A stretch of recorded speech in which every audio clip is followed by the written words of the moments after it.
Come on up. Come on up.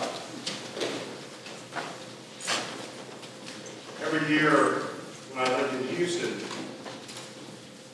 some of my friends would put on our hiking shoes and get our backpacks and fill them up full of telephone directories. And we'd go work out at Rice University at the stadium, the big stairs and all the stadium, getting ready for our annual trip to Wilderness Ranch in Colorado, Young Life. It was a big backpack camp, and we would take about a dozen kids every year hiking through the mountains, climbing up all the way up to about 14,000 feet, coming back down and spending a week with them. Inevitably, in 14 or 15 trips that I took, I'd always hear the phrase, "Come on up." But it was mostly from this position. Come on up. I'll be right there.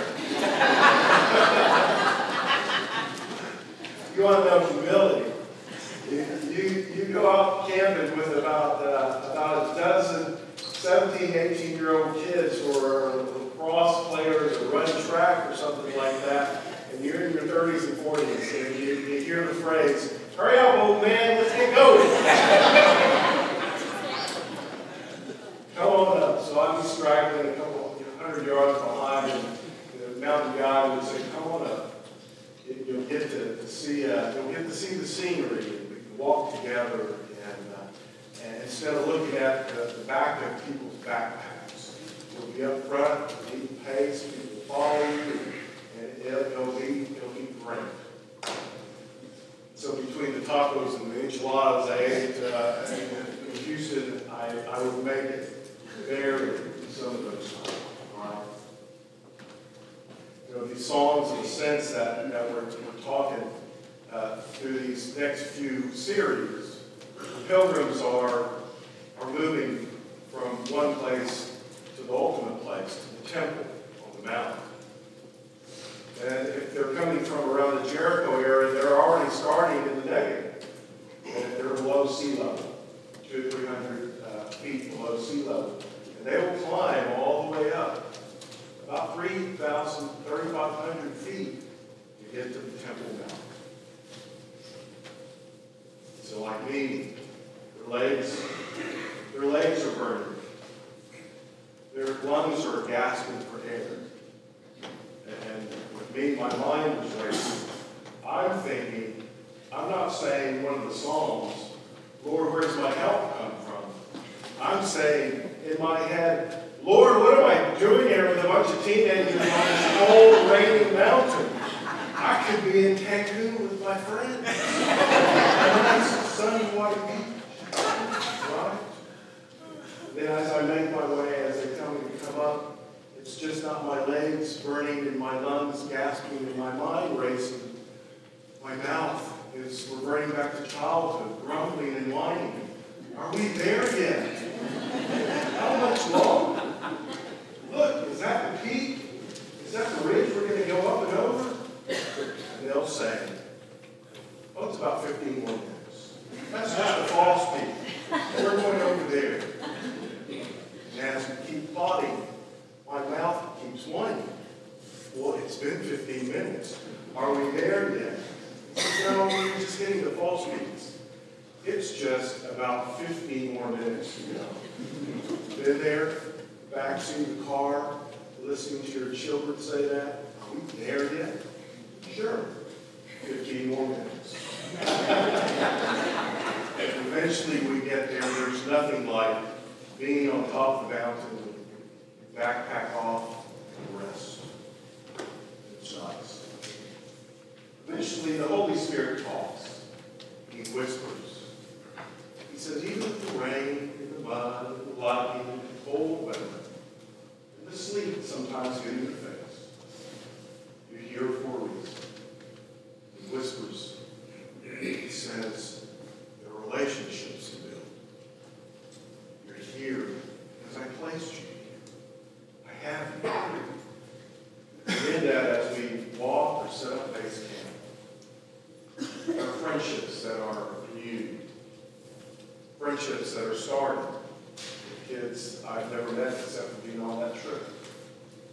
Getting a chance to tell them about who Jesus Christ is, about what it means to have a relationship with God of the universe, the God who can teach you, who watches over you, where your strength comes from, who will steady you when you stumble, who will be a shade at your right hand, a shelter, one who will deliver you from all of you.